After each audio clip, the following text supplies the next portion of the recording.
Hey guys, happy Thanksgiving.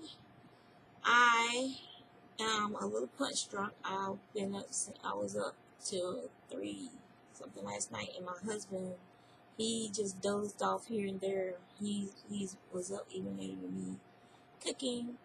I made the collard greens, the gravy, the giblet gravy, um, 3 sweet potato pies, sweet potatoes from my garden, one hybrid pie, which is half cushaw, half sweet potato, and 4 cushaw pies, the deep dish cushaw pies. And what else did I cook? Oh, we call it yamalo.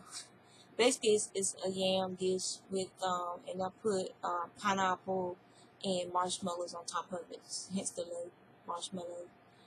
Um, so I did all of those. Pudding is doing the cornbread today.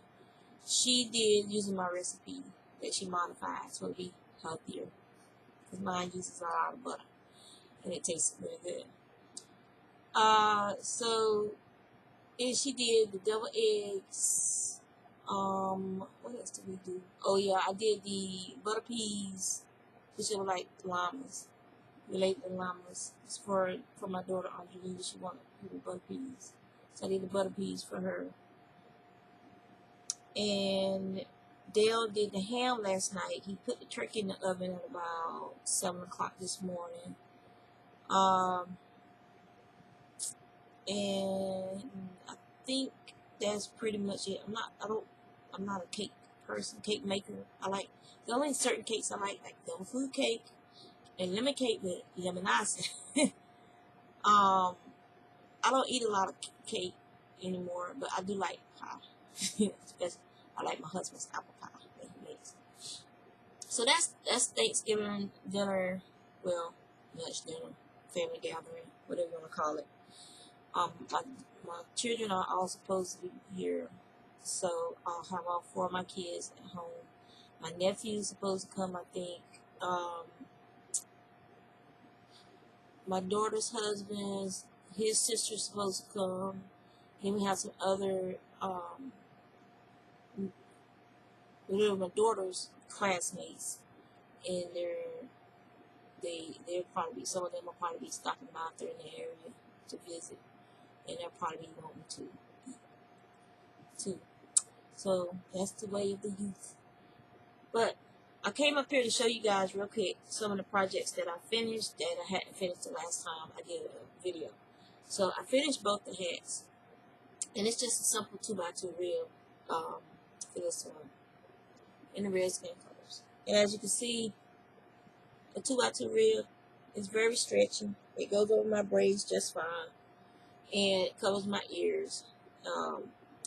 And if it's somebody with a smaller head, they can easily flip it back for a brim if they don't want it over their ears.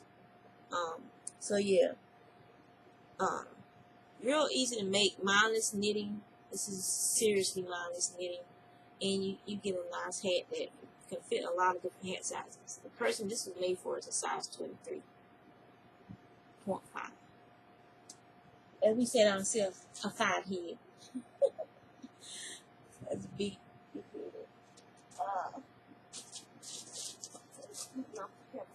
I'm sorry. Alright, the other hat is to go with that gray scarf I showed you guys, but the same thing. I did a 2x2 rib, but I was sick of 2x2 ribs, so I knit the rest of this hat.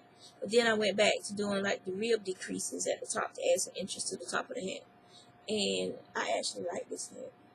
And I don't wear hats unless it's like super cold outside. Because my hair is really thick and I keep it braided anyway. So yeah, I actually like this hat. I might make some more of this one. But you can see how where I did the real decrease, even though I wasn't doing the real pattern anymore at the top. And it makes it fit real nice. Nice. And I made these, so yeah. Alright, so right now I'm working on this scarf. This is the Fan Pride yarn from Hobby Lobby. It is super, super, super soft and squishy, and it's very, this pattern is stretchy. I gotta get another skein to add to this. That's why it's not been finished off. I thought I had 3 skeins, and I took apart my acrylic bin in case it had fallen behind it. But it was only 2, so it was only 2, so I forgot. I think I used the other skein when I had to redo those Dallas Cowboy fingers gloves for someone. And so I need to get 2 skeins because I still have 1 glove hanging out that I need to make a match for. But this, well, everybody knows Hobby Lobby's yarn is super, super, super squishy. Anyway, but this is really nice. It's nice and thick. Just can't wait to put the rest of it up there so it'll be longer. But this is a 4x4 rib crochet rib pattern, and it makes a nice thick fabric, a nice warm squishy fabric. So yeah, so I got to finish this, but I gotta go to Hobby Lobby, so that won't happen until this weekend, God forbid. If not, I'll be ordering it online. The other thing I wanted to share with you guys was I got package. You can see how nice it's wrapped, and it has some little Christmas treats on it. Thank you, Aaron, but you know I can't eat that, so I will be giving those to my son. The diabetic is behaving. I didn't even, my daughter, she had bought a store-bought pie,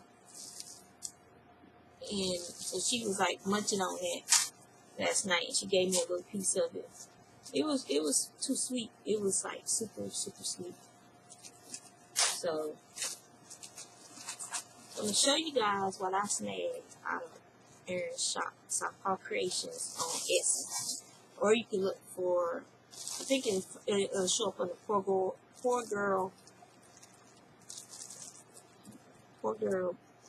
Look for Southpaw Creations.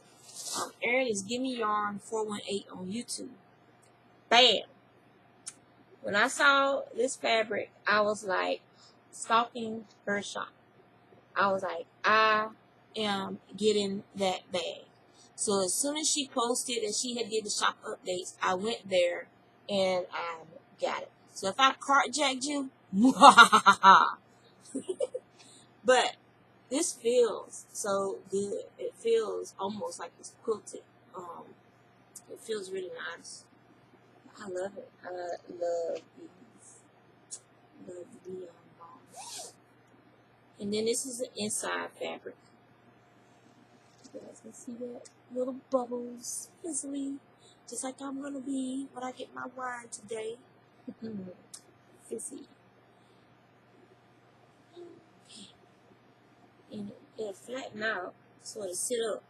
You guys can't see it, but it'll sit up. I love this. This is beautiful, Aaron. Thank you so much. Thank you for love it.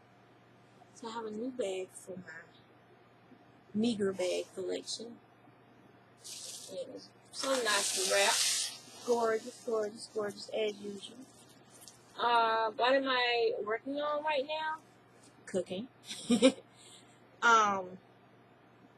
I am starting another rib hat because I have a friend and we bartered. So she wanted a hat made from a pattern like this.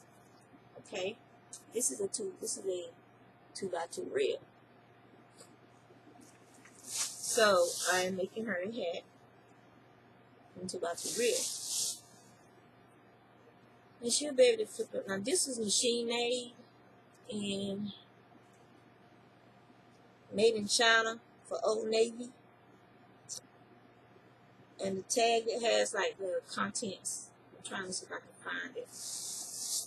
It ain't the one that's wore off. Marl beanie with strip. Do not bleach. Yeah, acrylic. So this is acrylic, And yeah, so I'm gonna knit this one the same length as this one, and it's in the Gummy and Owl Gray 2x2 rib. She wanted me to have this with me to use as a template. And then she has this old cable scarf, and she just wants a 2x2 rib to match her hat. So she was showing me how wide she wants the scarf. So she wants the scarf to be about, that's about 8 inches. That's about 8 inches wide and a 2x2 rib. So they didn't have any of the Lime brand Jiffy, which is very soft acrylic. It'll be even softer once it's washed. And Michael's, when I went there to look, they didn't have enough of it for me to make a scarf and hat in Hobby Lobby. So I went on to Lime Brand's website the other day, and they were having a sale actually of this Jiffy yarn. So if you bought the 3-pack, you got a bigger discount. So I got three packs. So I got 9 skeins of this yarn. The hat will take 1 skein. I know that much. I'm not sure how many skeins the scarf is going to take, but I'm going to do a swatch using smaller needles, probably using a G hook, a G6 or a G7 hook. I'm going to do a 2x2 rib crochet, and cause she doesn't like areas in the scarf, which really, this thing is so thick. Once it wraps around your neck, you will be happy that you got some ventilation in the scarf. So I'm going to do it with crochet, a 2x2 rib, whereas this is a 4x4, so you got more gap space. Whereas a 2x2 with a smaller hook, it will be a tighter pattern. And I'm going to see what that looks like. And I'll probably do it on a skein of, I have like 3 or 4 skeins of this brown encore yarn. So I'll probably do it on that encore yarn, because I can just keep going and make it into a scarf for somebody. But yeah, I am really liking this. And I like the way that it patterned out too. It's interesting. It makes it interesting the way that the blues and the grays pattern out from that yarn. So, I'm really liking this one. I'm not a Dallas Cowboy fan, but I like these colors together. So, and that's what gets on my nerves when people when they see you wearing something in particular colors, they're like, "Oh, you're such a fan." No, I could give a foot about an NFL team. I don't care. I just watch it for fun with my husband, and I root for both sides. Who's ever doing good or did a good play, that's what I root for. I don't give a crap who's winning or who's losing. Whether it's NFL, whether it's NBA, so I don't care who. I like just good play. I do not give a crap who's winning or losing. I don't have any teams that I follow or am a fan of, other than North Carolina State. And I really, ever since Coach V died, I really haven't been that interested in North Carolina State either. And I used to play basketball in junior high and in the neighborhood and all stuff like that. And I really enjoyed basketball. And when I was in the Navy, I used to play basketball with some of the guys. We would go for our lunch breaks and we'd shoot ball. But it's like, I don't know. It's just like, it's not my thing. My thing is yarn and fiber and art, the crafty things. That's my thing now. I like walking. That's as much sports as you're going to get out of me now. Because of my knee, I can't play basketball anymore. I mean, I could probably just stand and shoot, but that's not the type of shooter I was. I was a jump shooter, so I will always have to, that's my stride. But I do like walking, because when you're walking, you can be nosy. You can see what's going on in your neighborhood. So, but yeah. I haven't spun anymore on my new spindle. I forgot to take it to work, and it was raining, and then it was cold, and cold. By the time I do one lap around the building, my knee is so, the one that I get the artificial joint injection in, it's so stiff, and it's clicking and popping that, and then it starts hurting and swelling up. So I do not do a lot of outside walking at work because my work clothes are not cold weather, gear, because I'm at the front desk, so I have to be dressed somewhat casual, professional, but I try to dress nice for the front desk. So, but this is all I've got to spin up, but it's bamboo, so it's gonna spin up fine. I can spin it fine anyway. If I use a smaller spinner or a lighter spinner, I can spin it even finer. But what am I gonna do with it? I'm not gonna knit with it, so I'm just spinning right now, just spinning for fun. So what I get is what I get. I rarely use my hand spun.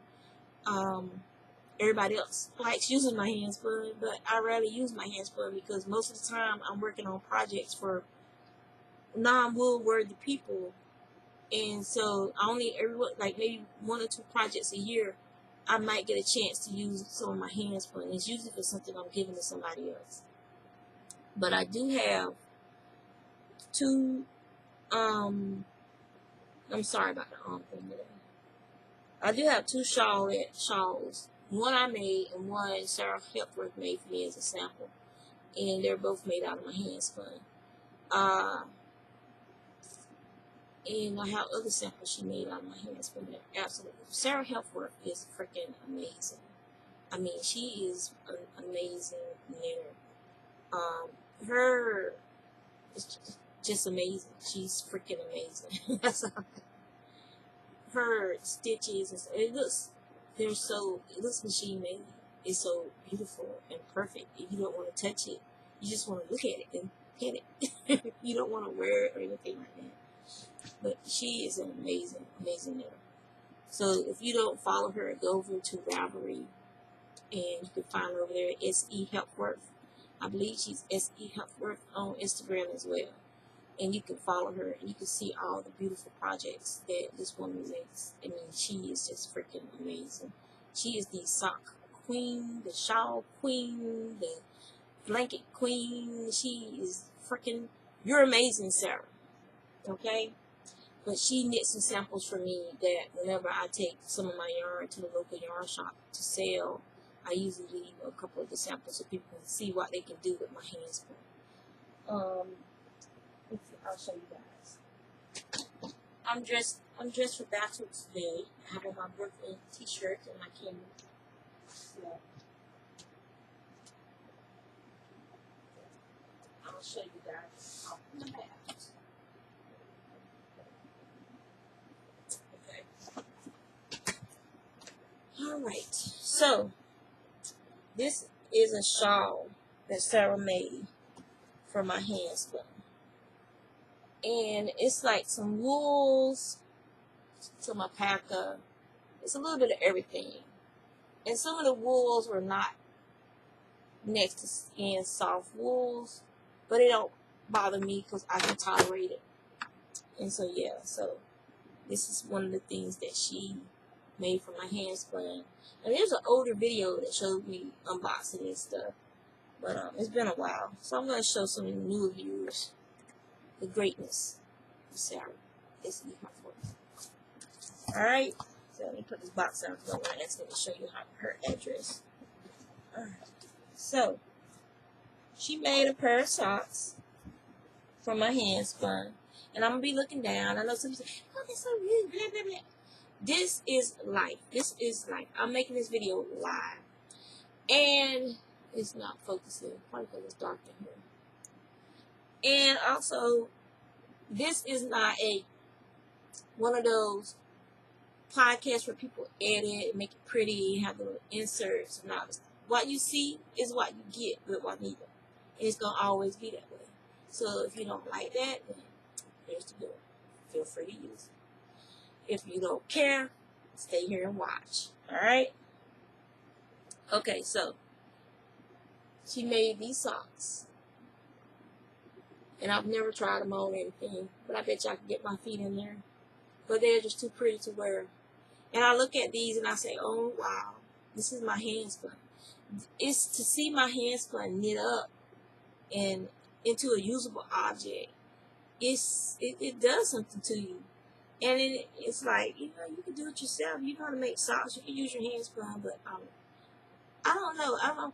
Am I intimidated by my own hand spun? I don't know. But I love seeing projects that other people make with my hand spun. That makes me happier to see stuff that other people made with something that I spun. So, those of you who have been given my hand spun or have purchased my hand spun and you're just saving it for that perfect project. Make a pair of socks, make a hat. Ashley, my friend Ashley that I talk about sometimes for you guys, her link is always in my description. She is Mixed Plate over on Ravelry, Mixed Plate 84, I believe. But she made a hat for my hand spun, and it turned out so nice. It was just like, wow, you know, kind of thing. Alright, so Sarah made that, and then she made some baby items, because it's faster to make little baby items. So, she made this cute little cardigan. Look at that. See the color gradients. And I see this hand spun, and I know, you know what I'm saying? I know this is something that my husband died. You know. And it's just such a cute little project. And I told Sarah to keep some of that hand spun and make stuff for herself. I don't know if she ever did. We're going to find out. If you watch this video, you need to let me know. And then there's this little one here. This will be real cute for a girl. It almost looks like Fair Isle, doesn't it? Can you see that? With the dots and more, some pinks in it. That came out nice. And there's another little cardigan.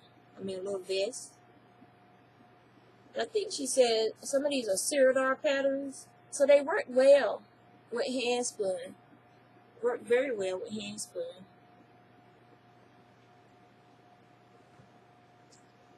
My daughter Yvonne said that when she has a baby, she's taking this stuff. So this one is one of the ones with some of the softer wools and alpaca, and this is my favorite one. This one is my absolute favorite one. Look at that. And I think that was from a remnant skein and then some alpaca. She was supposed to use that for herself. She's hard-headed, but it's okay.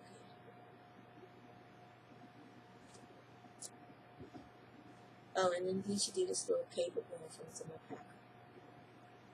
Look at that.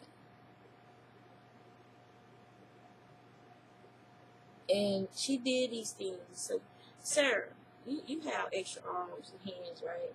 Because she did these things so fast. It was crazy how fast she did them. This was the peach when I was trying to get like this peach color, and it kept getting yellow breaks in it, like little yellow breaks in it. Isn't that so cute? Maybe I should get me some teddy bears and dress them up in his clothes, put them around the room.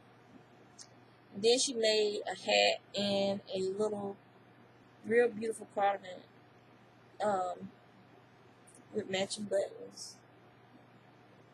Look at that. She's just amazing.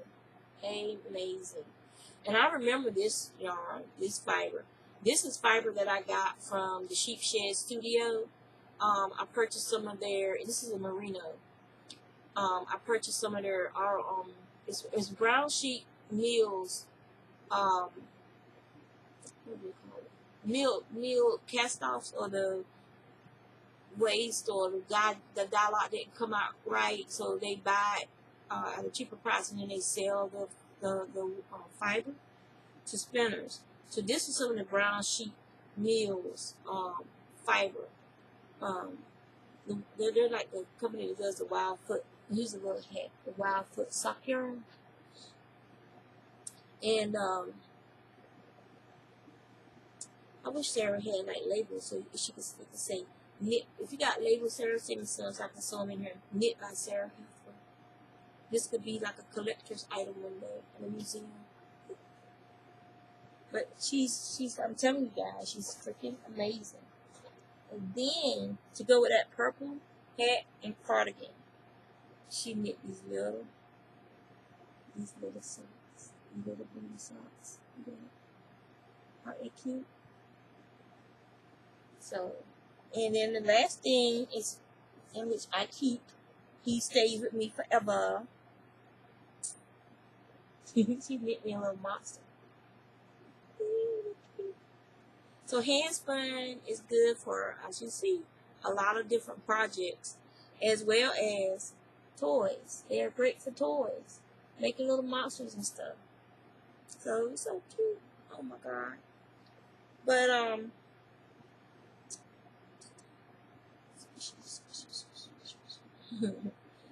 so yeah. So if you guys haven't seen the greatness that is Essie Heffer, you need to go check out her page. And I think she did make herself a shawl using my hand spun before.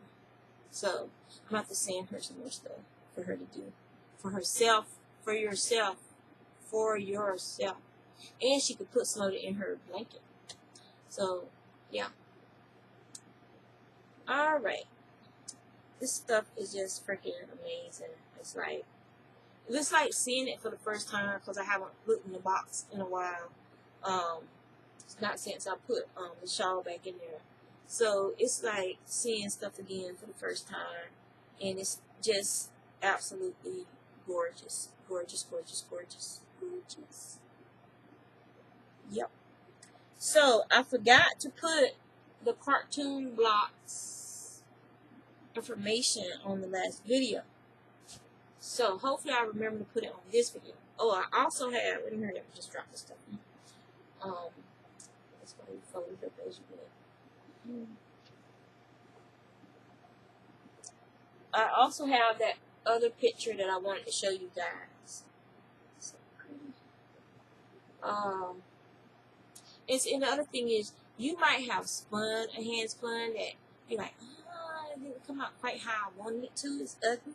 But once you actually use it in a project, those subtle colors and changes and little pops of color, it just is beautiful. It reminds me of like sandstone in the desert, so you have the different color striations on the sandstone and stuff. That's what it reminds me of. And yeah, so don't say, oh, it's ugly, it came out too muddy.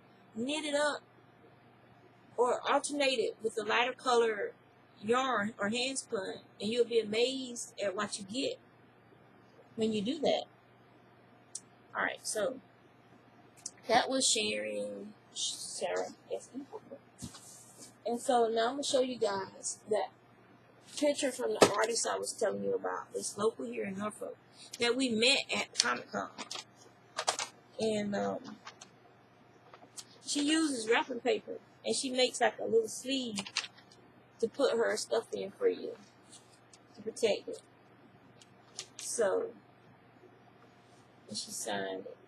I can't read her writing. I think her name is Ray or Rose Pfeiffer Phillips. No, P.F. So it's Pfeiffer.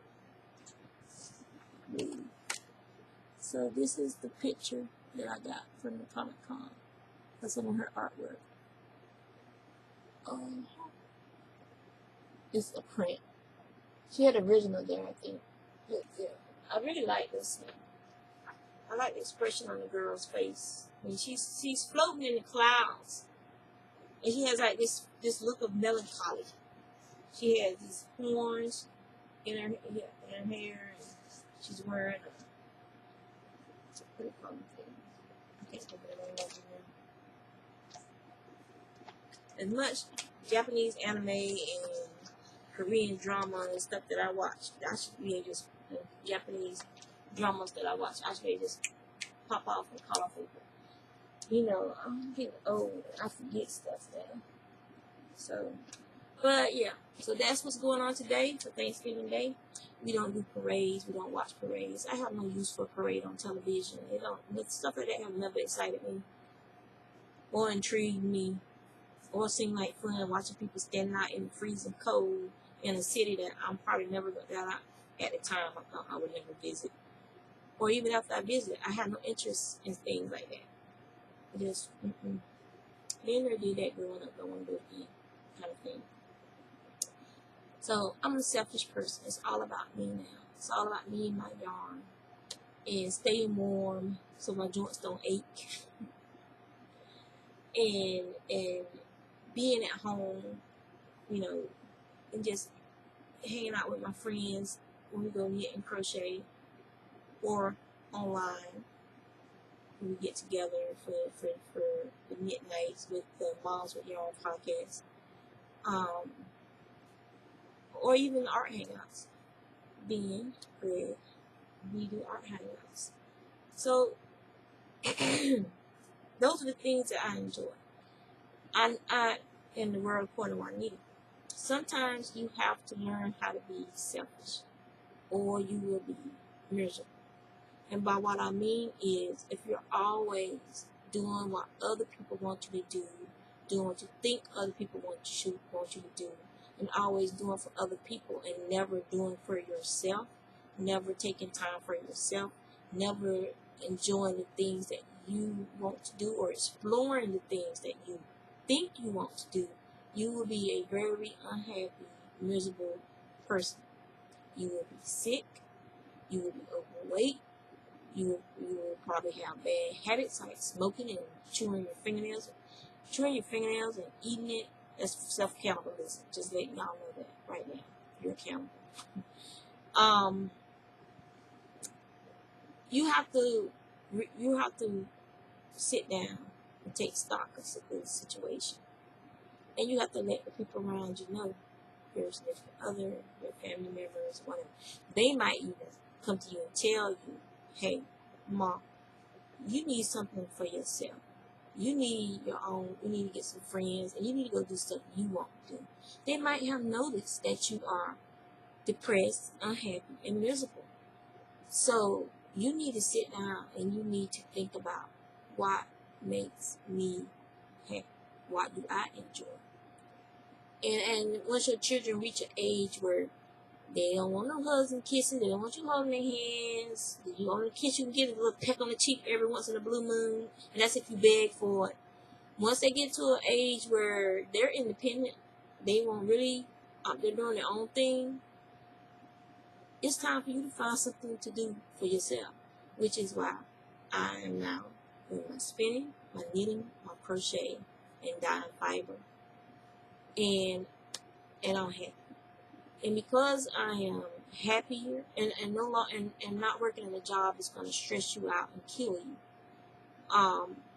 because stress will kill a woman faster than anything else. That's why you have so many women having silent heart attacks and strokes and all this stuff on the job. Stress will kill you. Money isn't everything. If you're in a profession that affords you to make a lot of money, start putting that money away if you can, so that you can find something that makes you happy. Okay? I didn't have that option. It was the moment where my husband was like, you will die on that job. Really. You're laying in a hospital bed, an emergency room. They got an IV in each arm. One's giving you insulin, one's giving you fluids because you're severely dehydrated. Your vision is getting dimmer by the minute. By the time you leave that emergency room at 3 o'clock in the morning, you're legally blind. But they want to know if you're coming back to work. They want to know if you're coming back to work that afternoon while I was in the emergency room. Are you coming back to work today? My husband was like, that's it. That's it. You would drop dead. And I don't think, and it doesn't seem like people will care. And that's it. We're going to discuss this because this has to be something else. I'm not going to be getting a call telling me you dropped dead at work. So the decision was made. especially when my vision didn't come back. I had a blurry episode before, and my vision like went back to normal within like 2 or 3 days. But this time, as you guys know from previous videos, my vision did not come back. I was legally blind from March until near the end of July. My vision was like in and out for a couple of weeks after that. Like it would wake up and it would be normal, but as the day progressed, it would get worse. And then it finally stabilized. And I was lucky. I was very, very, very lucky that my vision actually went back to my prescription it was prior to the episode with my sugar and losing my vision. It is a very scary thing to not be able to recognize your husband. And happy anniversary, husband. Happy anniversary. Today's our anniversary. It is a very strange thing to not even be able to recognize your husband. And he's like this close to your face. And you can't see any details. All you can see is the color. I know it's him if I'm at home because how tall he is. But all I can see is blurred color. Blurred color. That's all I can see. I did a lot of spinning during that time frame because it's tactile. I don't have to see the fiber. I can spin with my eyes closed. So I don't have to see the fiber to spin it. I'm feeling it. And that's why I tell people to practice 30 minutes a day. Because eventually you'll develop muscle memory. And even from your fingertips to your hands, the way you handle the yarn and fiber, it becomes such an innate habit that you'll be able to spin, literally, you'll be able to spin if dozing off.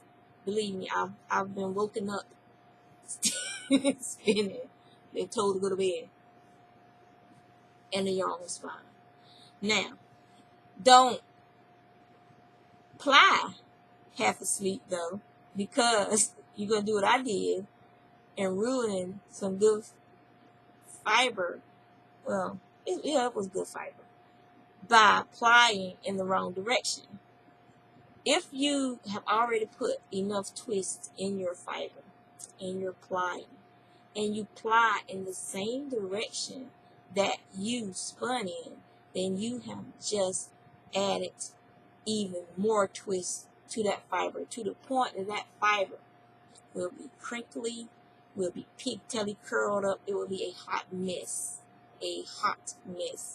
and it will be energized till the cows come home. And I threw it right in the trash can because I won't finna mess with that mess. I was like, oh hell no. Yes, I could have unspun it, but that would have taken even more time. I got so much fiber that really, okay. So actually, it didn't go in the trash can. It went into the mulch pile. So it's on the bottom of the mulch pile, being broken down for my garden. And it will be broken down. All of that fiber will disintegrate. So by the time garden season comes around, you won't even, it'll be dirt. Seriously, it'll be soil. So that's another thing you guys can do. Instead of throwing, if you're cleaning a fleece and things of that nature, mulch it. Mulch the discards. Don't throw them in the garbage. Mulch it. If you have a garden or you have plants you keep in your house and stuff, add a little bit of it to the potting soil for those plants and stuff, and it'll break down and provide nutrients for your plants. I took some. I found a bag of some fleece that I don't know where it came from. I know it's not one I bought because I would never buy something that looked like that. So more than likely somebody gave it to me. But it was short staple, Suffolk, probably Suffolk or Suffolk cross or something. So it was very short staple. It was a nice fluffy fiber, but it was the first digit of my pinky long. I'm not trying to spin that. If it was buffalo or yak, I would spin it. But wool, So it went into the mulch pile, and then part of it went around my rosemary bush to help insulate my rosemary bush over the wintertime. So my rosemary, it finally found a spot that it was happy. And so we babied it. It's going to get a good haircut next year, stimulate new growth. But because it's starting to get kind of, you know how it starts getting woody looking, so we want to get some new growth going, so it's going to get a haircut next year. But it smells, I walk by every morning getting ready to go to the park, and I brush against it, and I just absolutely love that smell. So I'm hoping that I can get some more rosemary bushes to start growing in other places, because it's just a wonderful plant, wonderful herb. So where was I with my advice? Oh yes. So if you are that unhappy with your job, with your life, and knitting makes you happy, crochet makes you happy, spinning makes you happy, then you need to find like-minded people in your area so that you can go out and get out the house, to get away from the family, and get away from anything that might be work-related that you brought home with you. You get out the house, you go meet up with your friends, your newfound Ravelry friends, and you have a moment where you can do you, and you can enjoy the process of sharing your projects with others, getting advice from people who are more experienced than you, or who've tried different techniques with success, and then they can give you advice on it when you're ready to do it. They can show you how to, like, steeking, stuff like that. They can get you ready for it. Like, okay, she steeped it, she did it in front of us on this coffee table at the coffee shop. If she can do it, then maybe I can do it. I have a limit. But I'm just saying, that's what I'm trying to say. Is all this knowledge and experiences out there among people that you are around, and you let me go by because you're not just opening your eyes to experience the life around you. My daughter probably considered me to be more of an introvert than an extrovert, and I am. I like being at home. I like being in my craft room. I like working with my yarn and drawing and writing and knitting and spinning. But I also, now that I have that group, that support group with Yarn for Breakfast, which y'all, if you follow me on Instagram and Facebook, you see me post almost every meeting, pictures of everybody, what's part we're doing. But that group is literally a lifesaver. And I made friends that were my friends for life in that group, and we get together for group meetings as well as we get together for we family basically now. You think about it, we're like almost like family, and I don't want to cry, but I love them, and they're wonderful women and men who are part of our group and who have moved away that used to be part of our group, Healer, and they become your family. They become your family away from your family, and it's a wonderful experience. So take a moment and go try. Just try. If this first group of people are too cliquish and you don't like them, or you don't feel like they're even making an effort to invite you in, then form your own group. The unclickish people. We love everybody. We don't need special cliques.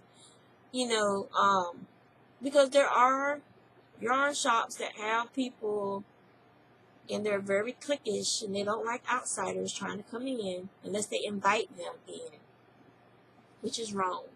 Because this is knitting, and fiber is a fellowship with the people who raise the animals or raise the trees, bamboo and stuff to make the fiber.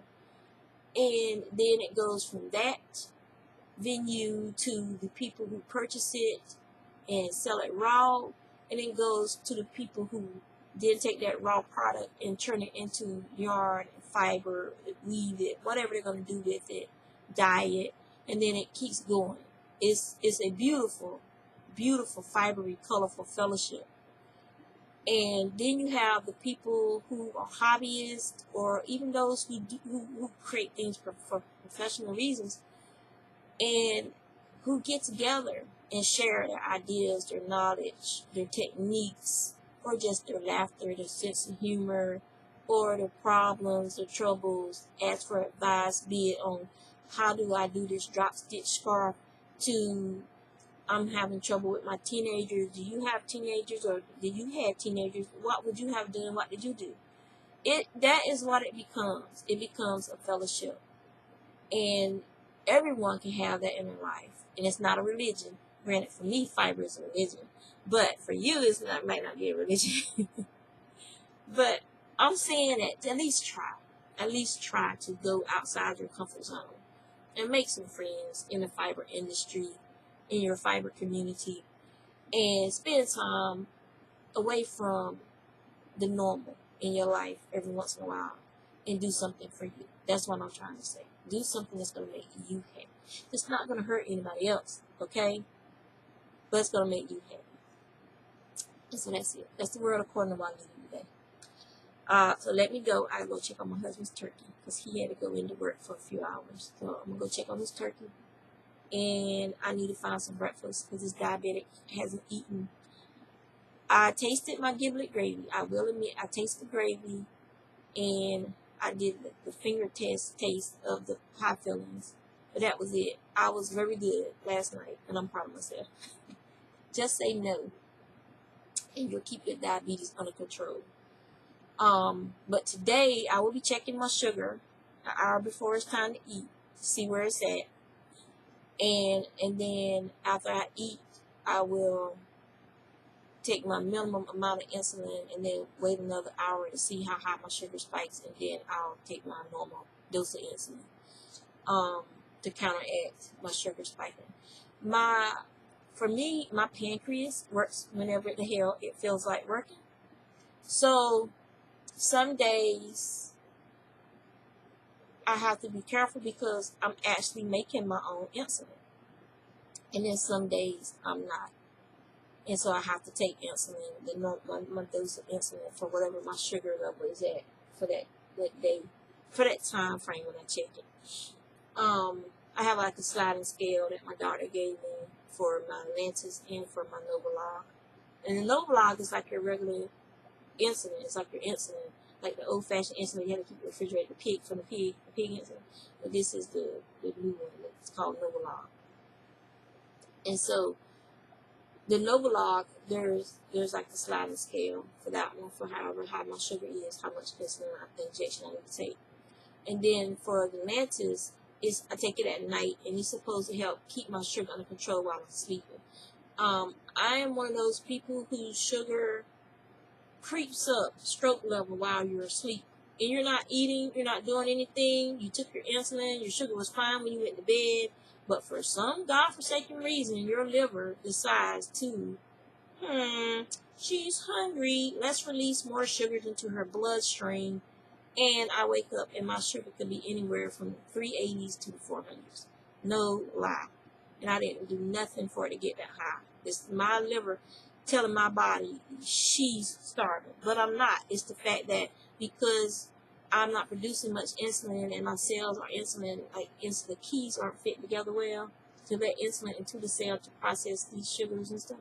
So technically your body is starving, and your body will start breaking down fats and proteins to make sugar. So that's why your sugar goes up while you're sleeping. Your body's actually breaking down materials to create sugars to get the sugar, trying to get the sugar into the cells, but the sugar can't get into the cells to feed the cells because the keys don't work anymore, which is where the insulin comes in to try to get enough insulin in the bloodstream to get the keys to start opening some of these cell doors.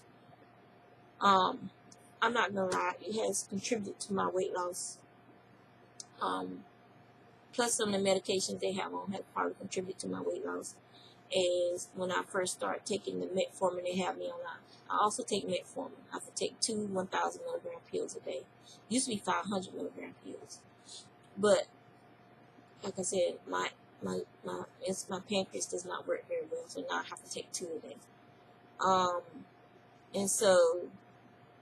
And it's supposed to help suppress the liver, I believe, from telling your body you're starving. You need sugars in your bloodstream.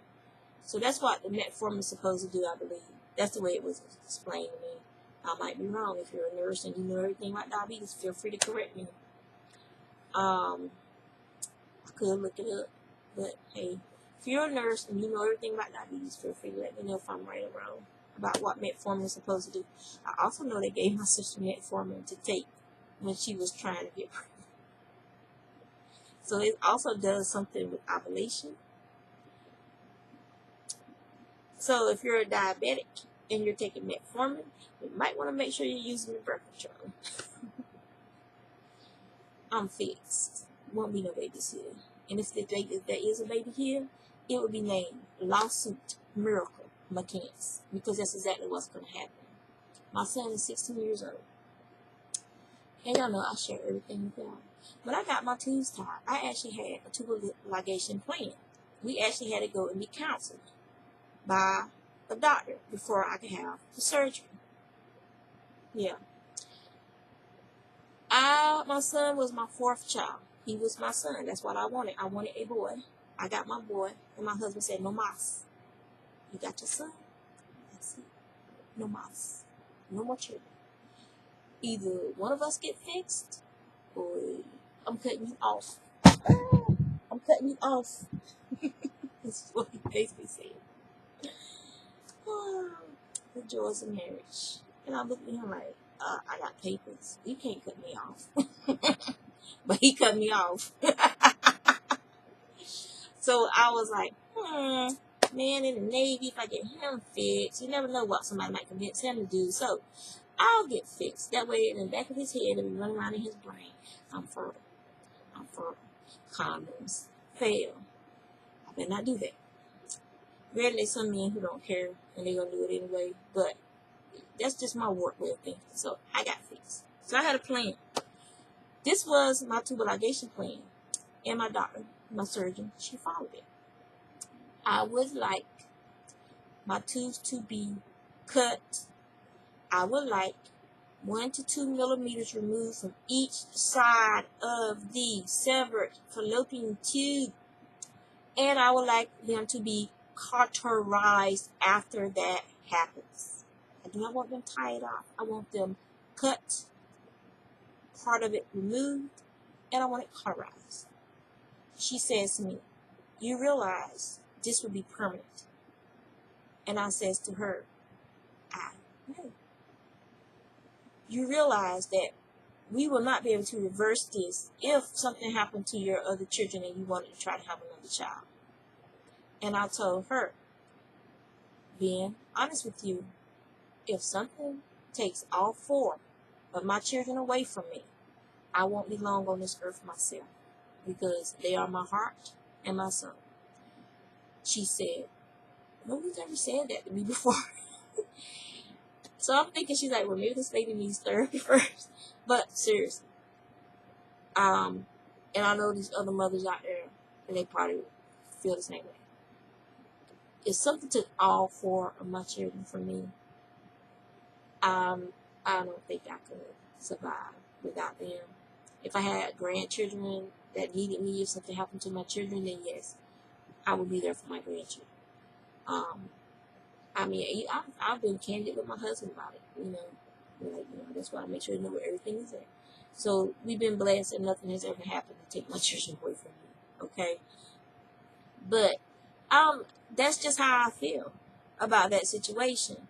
I did not want to be able to have another child. The last pregnancy was very hard on me, which is why I knew it was a boy, because my girls was like cake, didn't gain no weight, it started showing to the last trimester. Soon as they were born, if I did gain any weight, I burned it off within like a month or 2. With this boy, destroyed my body, just destroyed. You might have gestational diabetes. You don't have gestational diabetes. Your sugar's a little higher, going to check you again. You don't have gestational diabetes. This baby is very big. There's not that much fluid around there. We need to check. So I was having ultrasounds every week. every Thursday I had to go to Balboa to get an ultrasound so they can check to see how much amniotic fluid was around my son, who we didn't know was the son, because the way he was laying this way with his back to everyone. That's how he stayed the whole time. They churned him for delivery to try to, and the doctor, my stomach was bruised, and it was a very painful experience for them to churn him, to try to get him to turn head down. They got him head down. They confirmed it with the ultrasound. They were all excited and happy. And all of a sudden, it looked like somebody set off a giant popcorn popper inside my uterus. And all of a sudden, it was like this bang, bang. You could just see all this pushing and moving. You could see his foot pushing out. He churned himself and got right back the way he was before. The exact same way he was before. Because the doctor was like, maybe he's flipped around. We can see if it's a boy or girl. No. They took the ultrasound the exact same way he was before. And so the doctor said, we're not going to bother this baby anymore. This baby is where this baby wants to be. We're going to let you heal, Mom, because you have a lot of bruising. And we don't want to risk you potentially going into labor. Because he was old enough that his lungs should have been matured, if I went into labor. But they didn't. But it was like, that if he part where they don't want to mess with him just in case it's not. So we went home and he stayed like that until the day he was born. He stayed in that same position. And then the day he was born, early in the morning, I felt like somebody was trying to, it was him, kick my lungs out of my body. I mean, you could feel, he was just stretching. So he churned on his own, and then he was stretching. He was like pushing up against my diaphragm. Those of you who have experienced this know it is very hard to breathe when a baby is up under your diaphragm like that, when they're pushing up on your diaphragm like that. Very hard to breathe. It's you like taking little short breaths like that because it just hurts so bad. And then when they finally settle down into a position that they're comfortable and you can breathe again, it's like, wow, oh my God, I don't want this again. I'm never doing this again, kind of thing. But for me, I'll never do it again because I got fixed. So yeah, so I'm fixed. Never been in my children here. And they don't tell you that you're going to go through a period. It's similar to postpartum depression. It's very similar to postpartum depression. And you don't even realize it when you get your tubes tied. For me, I was like, what is wrong with me? I was crying. I was depressed. I didn't want to leave the house. I was just so unhappy, and I didn't know what in the hell is wrong. What is wrong with me? Seriously, I did not want to leave the house. My husband used to make me go places. Like, come on, let's go to the movies, or let's go do this, let's go do that. He used to drag me out the house. I did not want to leave the house. I did not want to be around other people. I started gaining weight. Only thing I had to comfort in was my children. And I started reading and found a website where these women were talking about depression after tubal ligation. And it's an actual thing.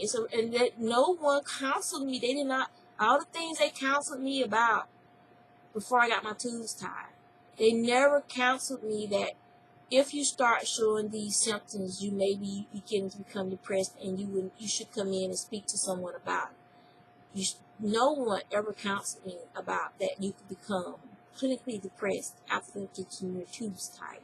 It is a real thing. And I suffered from that for years. For years.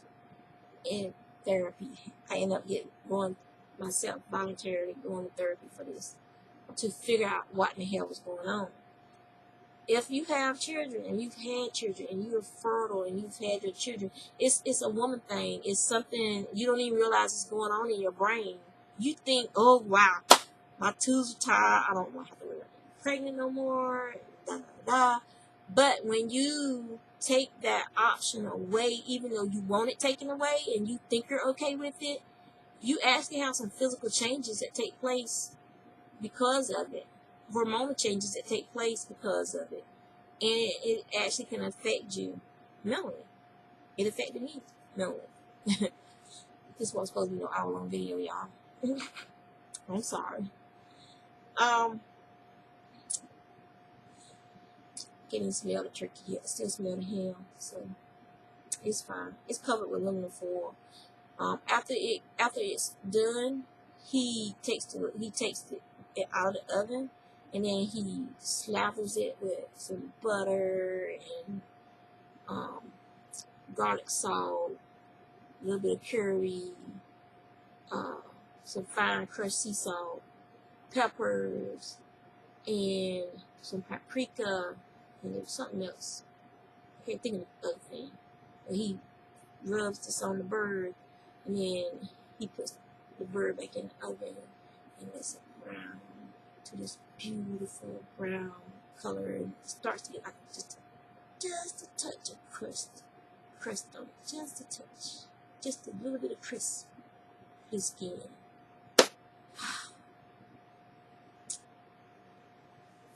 So anyway, back to the depression. So you women, we women, we know when things ain't quite right. We know when we ain't feeling right. We know it ain't when we're not being our normal selves.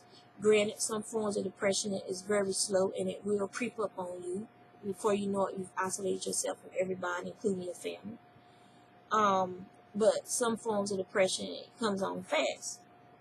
But you know, and people around you know. So please tell your family, if I start acting weird, not wanting to go out of the house, not wanting to spend time with family, not wanting to leave to go shopping or do nothing, I don't want to be around people, I'm not eating right, not sleeping right, heartburn, acid reflux, all these things can happen.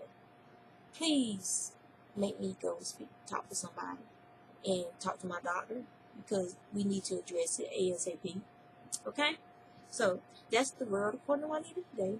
There's a little bit of advice for you guys today, and and if you know someone who is doing this, you should step up and say, hey, so and so, I'm your friend, right? I'm your sister, right? I'm your mama, right? I'm your brother, right? I'm your husband, right? I'm whoever, and I love you. You're not yourself. This is what you are doing. This is how you used to be. Please come with me. I'll take you if you need me to. If it's gotten to the point where they don't even want to try anymore, I will take you to speak to someone, and we're going to start a healing process for you. There are those who can hide depression, but everybody hears people when they're in the bathroom crying and trying to hide it. Even if they crank the music up, sometimes you can hear them crying. So listen. It don't matter whether it's a male or female in your family. Listen and watch. Because if they're not being themselves, then you need to stop that person they're becoming in the tracks. If it's something like depression, negative stuff. If they're becoming a better person, let them go. You're the problem if you got a problem with them becoming a better person, going out there, putting themselves out there, being happy, doing things that make them happy, that's not hurting anyone else. Then it's a you problem, not a them problem. Okay? Alright now. So I gotta go check on some stuff. Happy Thanksgiving. And when I say happy Thanksgiving, I could give a rat's ass about pilgrims and stuff like that. They ain't got nothing to do with me. I'm saying happy Thanksgiving because I thank you for being my fans. I thank you for being my friends. I thank you for being there to listen to my rants and antics, and to watch the thing and look at the things that I create. And I thank you for just being a human being on this planet who interacts and enjoys other human beings in positive ways. Sometimes the past is the past. You need to let it go. Okay? When I say happy Thanksgiving, it can be a happy day for you to spend time with friends, family, and loved ones, okay? And be happy. If you didn't have to go to work today, you're privileged. I was privileged. I didn't have to go to work today. And I get to spend time with my children and with my family and my pets. The cats have been stalking all of us, just stalking, begging. B-Boy actually begs like a dog. He actually gets up like this on his hind legs with his hands stretched out and begs like a dog. But yeah, enjoy your family. It don't have to be a day of Thanksgiving for you to enjoy your family. You can have family fun days. We used to do it all the time. We don't do it as often now because the kids are grown and working and all this other stuff. But you can have a family fun day. And reach your family. Go to the park, have a picnic if you're somewhere warm. If you're somewhere cold, stay inside, have a picnic on the floor by the heater vents. So, all right, y'all. I'm gonna talk y'all to death today. See ya. That's because they gotta go to work. Y'all take care.